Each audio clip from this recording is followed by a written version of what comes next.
Good afternoon. I'm with Kelly Waters here, who works for IPC Media and gave us a keynote presentation this afternoon called The Naked Truth.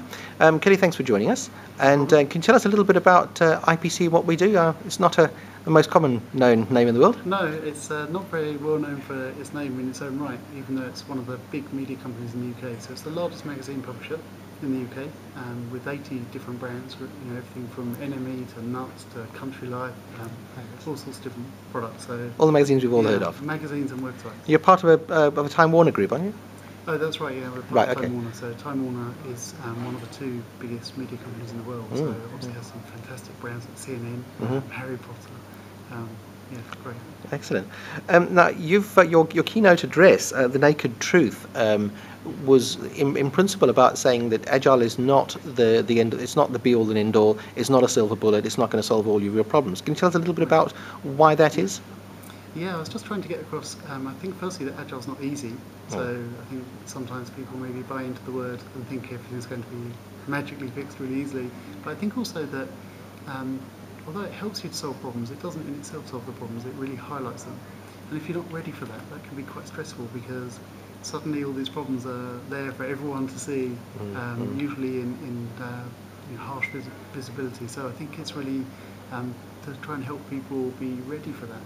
To understand kind of how it will help them, but also not to expect it to be straightforward. Interesting.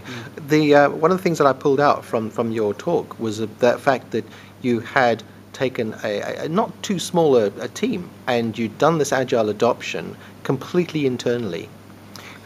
Why was that decision? You didn't get the typical way of doing this is to get consultants in en masse. We probably would have liked to, if I'm honest, because it's quite difficult to do it internally. Yeah. I think I was fortunate that I had quite a few people around me that knew a lot about Agile already and had used some Agile principles and practices before. There was some way towards implementing Agile, but they had some kind of organisational difficulties, I suppose, in terms of the structure and the way they were working that were making it very hard for Agile to work. So I think I had, quite a surprising amount of knowledge about Agile already in the organisation, just not a very effective implementation of it. So we were able to do workshops with all the teams and kind of help them get up to speed and kind of help get those processes in place. If I didn't have that, I would have absolutely needed to get help because we did effectively train every member of the team.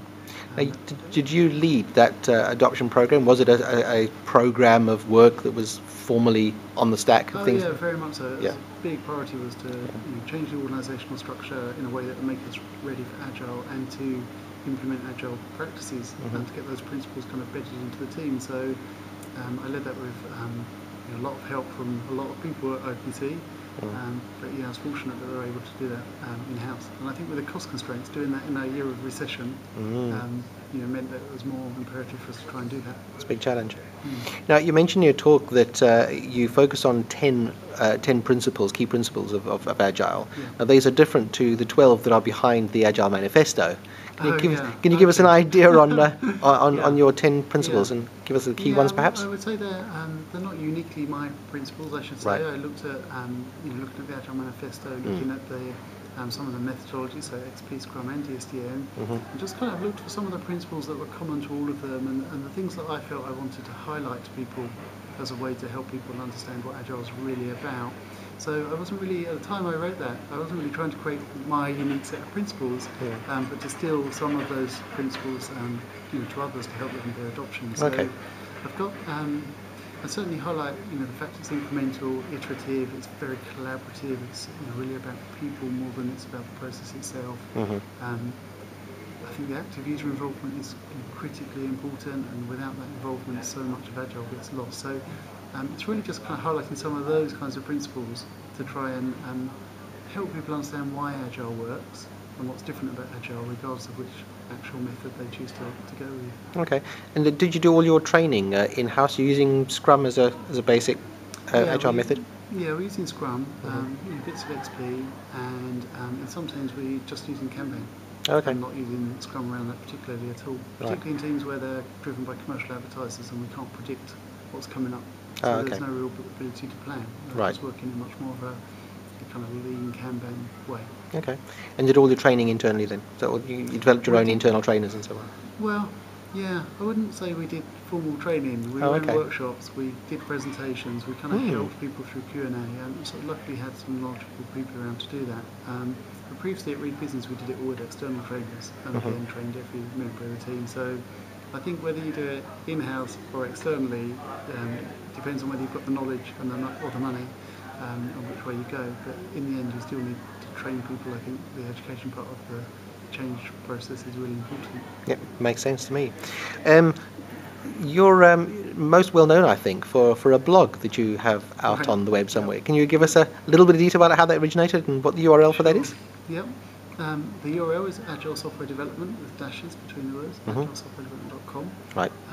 I started it actually just as a way to learn about blogging because I was pushing blogging as a way to get more engagement from users of our websites at Reed Business. And so I decided the best way to do that was to start a blog and become a blogger and understand what it was really, really like. I started blogging about Agile just to try and reach my growing team. I had a very fast-growing team, quite a large department, and wanted a way to kind of share with people what other teams were doing, what they were finding worked, what didn't.